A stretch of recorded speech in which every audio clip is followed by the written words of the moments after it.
আমার পক্ষ থেকে তো আলাদা কোনো কিছু বলার না, যে পুরো দেশের মানুষই একই কথা বলছে এবং দেশের মানুষ যখন সবাই একসাথে কোনো ন্যায্য দাবি রাখে, যে অবস্থা বর্তমানে সৃষ্টি হয়েছে তাতে আমরা আসলে ঘরে বসে থাকার মতন অবস্থায় নাই, তখন সেটা একটু হলেও মাথায় আনা দরকার যে সেটা ফেলে দেওয়ার মতো না।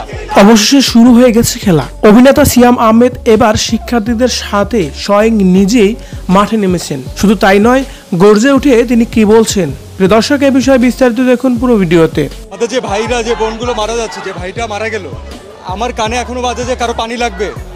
কথা বলতে হয়, সেটা করেছেন, চেষ্টা করছেন, এটা একটা ভালো দিক। কদিন ধরেই বাংলাদেশে সহিংসতা চলছে শিক্ষার্থীদের উপরে। শুধু তাই নয়, শিক্ষার্থীদেরকে গুম করা হচ্ছে এবং কি তাদেরকে অনাদায়ে হত্যা করা হচ্ছে। কিন্তু এর কোনো বিচার না পেলেও শিক্ষার্থীরা এখন মাঠে নেমেছে। তবে তাদের বর্তমানে এখন একটাই দাবি, তাদের 9 দফা দাবিকে মেনে নিতে হবে। আর এই দাবির সমর্থনেই অভিভাবক থেকে শুরু করে সবাই ইতিমধ্যেই মাঠে নেমে গেছেন।